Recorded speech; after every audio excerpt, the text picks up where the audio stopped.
အားလုံးပဲမင်္ဂလာပါခင်ဗျာကျွန်တော်တက်ဆိုရွှေရှာဆက်အယောင်းကန်နေပြီးတော့ကြိုဆိုလိုက်ပါတယ်ကျွန်တော်ညီကိုတယောက်တနေ့ကမေးထားတာလေးရှိပါတယ်ဗျ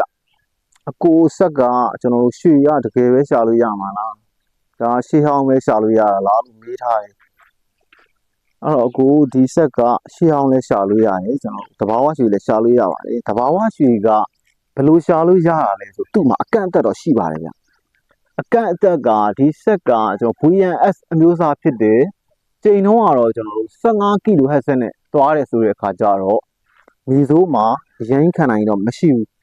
ဒါပေမဲ့အတော်အတန်အသင့်ကောင်းမွန်တဲ့မြေစိုးမှာတော့အလုပ်လုပ်ပါတယ်ဗျအဲ့တော့မြေကောင်းကတော့ပြောစရာမလိုဘူးပေါ့နော်မြေကောင်းကတော့ဒင်းကားများအကျွေစိကျန်တဲ့ပစ္စည်းအထည်ပြီးတော့ကျွန်တော်တို့ဒီဆက်ကလေးက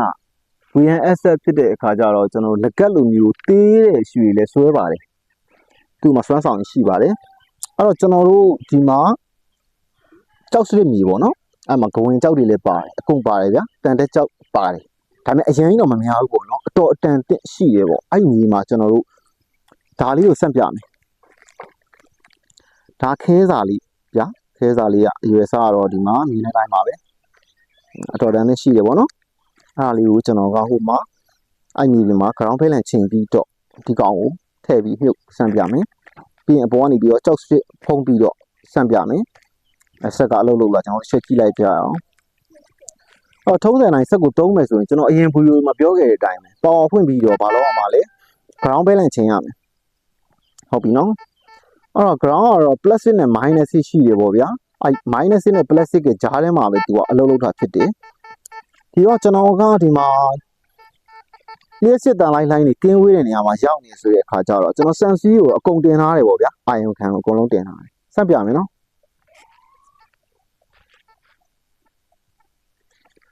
ground balance တော့ချိန်စရာမလိုတော့ဘူးဗျာ plastic နဲ့တော့အဆင်ပြေနေပြီဒီမှာကျွန်တော်ကြောက်စစ်ပေါ်တိုက်ကြည့်ရဗျာဒါကိုဝင်ကြောက်ကလေးတွေပေါ့တန်တက်ပါပါတယ်သူမှလည်းငယ်ပါပါတယ်โอเคရနော်ရှင်းတယ်အတန်ကတကြောကဒါသူ့ရဲ့စက်က analog weight တစ်ခုပဲရှိတယ်ကျန်တော့အဆင်ပြေနေတယ်ဆိုတော့ကျွန်တော်တို့ဒီမှာခဲတထူလေးကိုချတယ်စမ်းကြည့်မယ်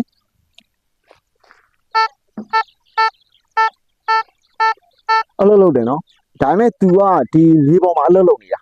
အဲ့တော့ကျွန်တော်ကဒီသူ့ရဲ့အပေါ်ကိုတထူတဲ့ကျွဲဝရဲဒီလိုမျိုးကြောက်ခဝင်ကြောက်တွေကိုကျွန်တော်အပေါ်တင်လိုက်မယ်ဗျာတင်လိုက်မယ်ဖုံးလိုက်မယ်ပေါ့ဗျာသူ့ပေါ်အုပ်လိုက်တာပေါ့အဲ့လိုအုပ်လိုက်တဲ့ခါကျတော့ဒီကြောက်ခဲရဲ့ဒီတထူတဲ့ကြောရတယ်ကြောက်ခဲကိုဖြတ်ပြီးတော့အောက်ကတထူကိုတိနိုင်မလားဆိုပြီးကျွန်တော်စမ်းသပ်ပြတာဖြစ်ပါတယ်ဒါဆိုလို့ရှိရင်ဒီအပေါ်ကတထူတဲ့ကြောရတယ်ကြောက်ရဲ့အောက်ကဒါထွန်းဖောက်သွားတော့တွေ့ပါမယ်အဲ့တော့ကျွန်တော်ညီကိုဒီအဲ့ခုနအရွယ်စားကြည့်တဲ့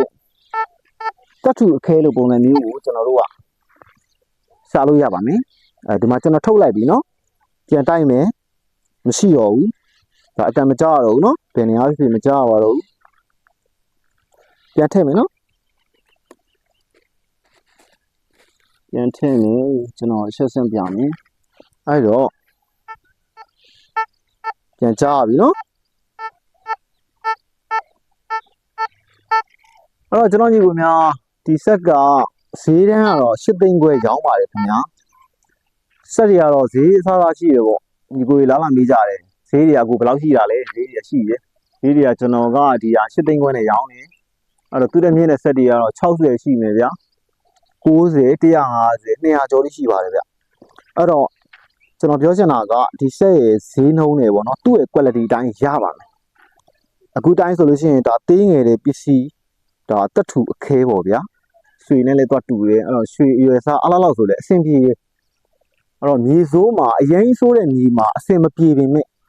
အတော်တန်တဲ့ဆိုးတဲ့မြေတွေမှာဒါသုံးလို့ရပါတယ်အဲ့တော့မြေကောင်းမှာဆိုရင်တော့ပြောစရာမလိုဘူးပေါ့နော်မြေကောင်းမှာဆိုလို့ရှိရင်အကိုကြိုက်တာရှာလို့ရတယ်ဒင်းကားများရှာမယ်အကုန်ရွှေလက်ကောက်လက်စောအကုန်ရပါမယ်ပြီးတော့ငကက်လိုမျိုးသေးငယ်တဲ့